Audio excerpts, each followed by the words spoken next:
UDF-ന്റെ യാത്ര തിരുവനന്തപുരത്ത് എത്തുമ്പോഴേക്കും കൂടുതൽ ആളുകൾ UDF പാളയത്തിലേക്ക് എത്തും. മുൻപ് വിട്ടുപോയവരെയൊക്കെ ചേർത്ത് പിടിക്കുന്നതാണ് പറയുന്നത്. അപ്പൊ അങ്ങനെ എന്തെങ്കിലും ഓഫറുകൾ, ചർച്ചകളൊക്കെ നടന്നുണ്ടോ? ഈ നടുകടലിൽ ഒരു കപ്പലിൽ പോയിക്കൊണ്ടിരിക്കുമ്പോഴേ ഈ നടുകടലിലേക്ക് എടുത്ത് ചാടാൻ ആരെങ്കിലും മണ്ടന്മാർ തയ്യാറായിട്ടുണ്ടെങ്കിൽ മുങ്ങിച്ചാവുകയല്ല വേറെ മാർഗം എന്താണ്? ഇതെങ്ങോട്ടാണ് ചാടുന്നത്?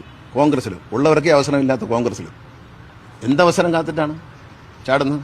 നടുകടലിൽ ചാടിയാൽ എന്തായിരിക്കും ഫലം എന്ന് അവരവരാലോചിക്കുക. അത് ഈ പറഞ്ഞതൊക്കെ ഞാൻ മുമ്പേ പറഞ്ഞ പോലെ സ്ഥാനം പോകുമ്പോൾ വിഷമം വരുന്നവർ കാണും. അങ്ങനെയുള്ളവരാണല്ലോ പോകുന്നത്. സ്ഥാനം വന്ന എല്ലാ സ്ഥാനവും CPM പാർട്ടിയും LDF-ഉം കൊടുക്കാവുന്ന എല്ലാ MLA സ്ഥാനങ്ങളും മറ്റ് ജില്ലാ പഞ്ചായത്ത് പ്രസിഡന്റ് സ്ഥാനങ്ങളും ഒക്കെ കിട്ടിയതിന് ശേഷവും പെട്ടെന്നൊരു ദിവസം കമ്മ്യൂണിസ്റ്റ് പാർട്ടി എന്ന് രാജി പോലും വയ്ക്കാതെ മറ്റേ പാളയത്ത് പോയി കയറുന്നത്, അവരുടെ പന്തലിലോട്ട് എന്ന് കയറുന്ന മര്യാദകൾ കാണിക്കുന്നവർ കാണും. ഇത് പൊതുവിൽ ഇടതുപക്ഷത്തുള്ളവരും കമ്മ്യൂണിസ്റ്റ് പാർട്ടിയുള്ളവരൊക്കെ ഒരു ആദർശമുള്ളവരാണെന്നാണ് വയ്പ്പ്. എല്ലാവർക്കും ആദർശം ഉണ്ടാവണമെന്നില്ല. അവനങ്ങോട്ടും ചാടി ഇങ്ങോട്ടും ചാടി. അപ്പം ഈ കപ്പലിൽ പോയിക്കൊണ്ടിരിക്കുക, നടുകടല ചാടുന്നത്. കോൺഗ്രസിലുള്ളവർക്ക് ഈ സീറ്റും ഇല്ല, ഒന്നുമില്ല. അതിനെന്താ? ആർക്കും എവിടെയും മത്സരിച്ചുകൂടി? തലയ്ക്ക് വെളിവും 10-21 വയസ്സും കഴിഞ്ഞാൽ ആർക്കും ഇന്ത്യയിൽ എവിടെയും മത്സരിക്കാം. ആരും തടയാൻ നോക്കൂ? ആർക്കും നോമിനേഷൻ കൊടുക്കാൻ മത്സരം. ബാലഗോപാൽ 100% വിജയിച്ചിരിക്കുമല്ലോ. കഴിഞ്ഞ വർഷത്തേക്കാളും ഭൂരിപക്ഷം ജയിക്കും.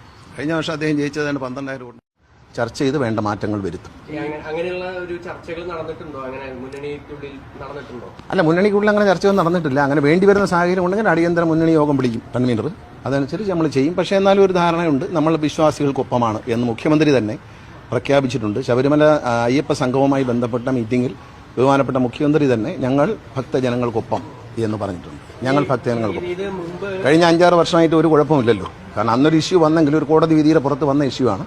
അതിനുശേഷം കഴിഞ്ഞ 6 വർഷത്തോളം കഴിയുകയാണ്. അത് കഴിയുമ്പോൾ യാതൊരു വിധത്തിലുള്ള ഇഷ്യൂസുമില്ല. ശബരിമല വളരെ സ്മൂത്തായിട്ട് പോവുകയാണ്. അതിന് ആവശ്യമില്ലാത്ത പ്രതിപക്ഷവും BJPയും മുതലെടുപ്പിന് ശ്രമിക്കാതിരുന്നാൽ മതി. അന്നുണ്ടായത് പിന്നീട് തെരഞ്ഞെടുപ്പിലുണ്ടായ വലിയ തിരിച്ചടി അത് ഈ ഒരു വിഷയം പ്രതിപാദിച്ചിട്ട് ഇല്ല. ഈ വിഷയം കൊണ്ടാണെന്നൊന്നും നമ്മൾ വിലയിരുത്തിയിട്ടൊന്നുമില്ല. ഈ വിഷയമൊന്നുമല്ല. പക്ഷെ അത് ഓരോ തെരഞ്ഞെടുപ്പിൽ ഓരോ സാഹചര്യമാണ്. ഇപ്പോൾ പഞ്ചായത്ത് തെരഞ്ഞെടുപ്പിന്റെ സാഹചര്യമല്ല പാർലമെന്റ് തെരഞ്ഞെടുപ്പിൽ, പാർലമെന്റ് തെരഞ്ഞെടുപ്പിൽ സാഹചര്യമല്ല അസംബ്ലി തെരഞ്ഞെടുപ്പിൽ. അതൊക്കെ മാറിയും തിരിഞ്ഞും വരും. കാരണം ഞങ്ങൾ കഴിഞ്ഞ മന്ത്രിസഭയിൽ 1ാം പിണറായി സർക്കാർ കഴിഞ്ഞ് 2ാമത്തെ വരുമ്പോൾ ഞങ്ങൾക്ക് ഇത്രയും ഭൂരിപക്ഷം കിട്ടുമെന്ന് നിങ്ങൾ വിചാരിച്ചാണ്? ആരെങ്കിലും വിചാരിച്ചാണ്? ഒരു LDF പിന്നെ UDF എന്ന് പറഞ്ഞ് 2ാം ഭരണം എന്നെ കിട്ടുന്ന പ്രതീക്ഷിച്ചല്ലോ. പക്ഷേ ജനങ്ങളുടെ ഉള്ളിൽ കേരളത്തെ നയിക്കാൻ കരുത്തുള്ള നേതാവ് പിണറായി വിജയനാണെന്നുള്ള കാര്യത്തിൽ യാതൊരു സംശയവുമില്ല. നിങ്ങൾ ആരും വോട്ടിട്ട് നോക്കിക്കോ. കേരളത്തെ നയിക്കാൻ, പിന്നെ വാചമടിക്കാനും കുറ്റം പറയാനും ഒക്കെ ആരെ കൊണ്ടും പറ്റും. പക്ഷെ നയിക്കാൻ ശക്തിയുള്ള കരുത്തുള്ള നേതാവ്, നമ്മളെ ഒരു വികസനത്തിലേക്ക്, അതായത് വളരെ ചരിത്രപരമായ വികസനത്തേക്ക് കേരളത്തെ നയിച്ച, പവർക്കിട്ടില്ലാത്ത കേരളം, 4.5 ലക്ഷം ആൾക്കാർക്ക് പട്ടയം, ഇതെല്ലാം കൊടുക്കാൻ കഴിഞ്ഞത് സഖാവ് പിണറായി വിജയന്റെ നേതൃത്വത്തിലുള്ള സർക്കാരാണ്. ഞങ്ങളുടെ നാട്ടിലൊക്കെ ഭൂമിയില്ലാത്ത അനേകർക്ക് ഭൂമി സ്വന്തമായി. കാരണം 3.5 കോടി ജനമുള്ള സംസ്ഥാനത്ത് 4.5 ലക്ഷം പേർക്ക് പട്ടയം കൊടുത്തു, സ്വന്തമായി ഭൂമി നൽകിയെന്ന് പറയുന്നത് ചെറിയ കാര്യമല്ല. അതൊരു സർക്കാരിനെ ചെറുതായി കാണരുത്. അതൊക്കെ എടുത്ത് പറയൂ. അതൊക്കെയല്ലേ പ്രധാന കാര്യം. പട്ടയം കൊടുത്തു, എല്ലാ വില്ലേജ് ഓഫീസിൻ്റെ രേഖകളും നിമിഷം കൊണ്ട് കിട്ടുന്ന ഓൺലൈനിലേക്ക് കൊണ്ടുവന്നു, അഴിമതി കുറച്ചു. എല്ലാം അഴിമതി പൂർണ്ണമായി നിർത്തിയെന്ന് നമുക്ക് പറയാൻ പറ്റില്ല. അഴിമതി കുറച്ചു, പരിപൂർണ്ണമാണ്. 23 സർട്ടിഫിക്കറ്റുകൾ വളരെ വേഗത്തിൽ തടസ്സമില്ലാതെ ജനങ്ങൾ കിട്ടുക എന്ന് പറഞ്ഞാൽ അവിടെ അഴിമതിയില്ലല്ലോ, സമയബന്ധിതമായി കിട്ടുമല്ലോ. അപ്പോൾ ഇത്തരത്തിലുള്ള ഒരുപാട് വലിയ നേട്ടങ്ങൾ, വിദ്യാഭ്യാസ രംഗത്ത് വലിയ മുന്നേറ്റം നടത്താൻ കഴിഞ്ഞു. എല്ലാ എൻ്റെ നിയോജകമണ്ഡലത്തിൽ മാത്രം 55 സ്കൂളുകളാണ് പുതിയ ബഹുനില മന്ദിരം പണിതിരിക്കുന്നത് ഈ 10 വർഷത്തിനുള്ളിൽ. അപ്പോൾ മികച്ച നേട്ടമാണ്. കിഫ്ബിയിലൂടെ കോടാനുകോടി രൂപയുടെ റോഡുകൾ നിർമ്മിച്ചു.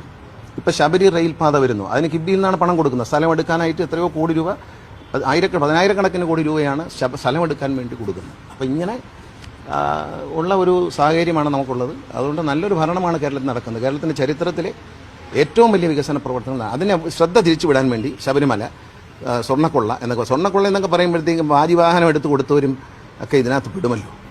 ഒരു പാർട്ടിക്കാർ മാത്രമാണ്. ചില ആളുകൾ ചക്കരക്കുടത്തിൽ കൈയിടുന്നു, അത് നക്കുന്നു. അത് നമ്മുടെ കുഴപ്പം കൊണ്ടല്ല. അതിൻ്റെ പാർട്ടി എന്ത് ചെയ്തു? മുന്നണി എന്ത് ചെയ്തു? ചക്കരക്കുടത്തിൽ കൈയിട്ടാൽ നക്കുന്നവൻ അനുഭവിക്കും, അത്രയേ ഉള്ളൂ. ഇവിടെ നമ്മളെന്താ, കുറ്റം ചെയ്തിട്ടുള്ളവരെ നിയമത്തിന് മുമ്പിൽ കൊണ്ടുവരാനാണ് നമ്മുടെ രാജ്യത്ത് വ്യവസ്ഥയുള്ളത്. അതിൽ ഒരു വീഴ്ചയും LDF സർക്കാർ വരുത്തി. ഈ പ്രേംകുമാർ ഇടതുപക്ഷം വിട്ട് UDF പാളയത്തിലേക്ക് പോകുന്നു എന്നാണ് പറയുന്നത്. അദ്ദേഹത്തിന് ചില വിമർശനങ്ങളൊക്കെ ഉണ്ടായിരുന്നു, പരസ്യമായി തുറന്നു പറഞ്ഞത്. ഒരു ജാഗ്രത കുറവുണ്ടായി അദ്ദേഹത്തെ കൂടെ നിർത്തുന്നത്. അല്ലല്ല, നമ്മളൊരു സ്ഥാനം ലഭിക്കുകയും ആ സ്ഥാനം നഷ്ടപ്പെടുമ്പോൾ പാർട്ടി വിടുകയും ചെയ്യുന്നത് അന്തസ്സാണ്. അദ്ദേഹം അങ്ങനെ ചെയ്യുമെന്ന് ഞാൻ വിശ്വസിക്കുന്നില്ല. കാരണം അദ്ദേഹം ഒരു നല്ല മാന്യനായ വ്യക്തിയാണ്, വളരെ നല്ല പെരുമാറ്റവും നല്ല സ്നേഹമുള്ള ആളാണ്. പക്ഷേ ഒരു സ്ഥാനം നഷ്ടപ്പെട്ടതിൻ്റെ പേരിൽ ഇടതുപക്ഷത്തെ അദ്ദേഹം തള്ളിപ്പറയും എന്ന് ഞാൻ വിശ്വസിക്കുന്നില്ല. അത്രയും ഒരു ചീപ്പായിട്ട് പെരുമാറുന്ന ആളല്ല പ്രേംകുമാർ.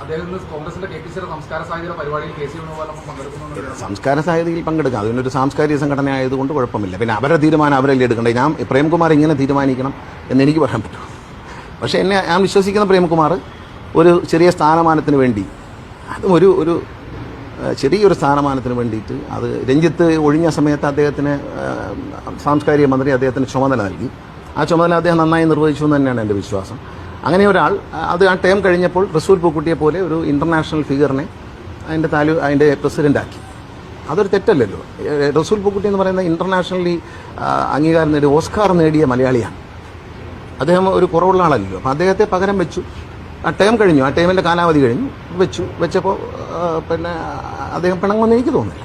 അതിനുവേണ്ടി പിണങ്ങുന്നെങ്കിൽ ഷെയ്മല്ലേ, മോശമല്ലേ. സ്ഥാനമാനങ്ങൾക്ക് വേണ്ടി നമ്മൾ പിണങ്ങുന്ന ആളാണ് പ്രേംകുമാർ എന്ന് ഞാൻ വിശ്വസിക്കുന്നില്ല.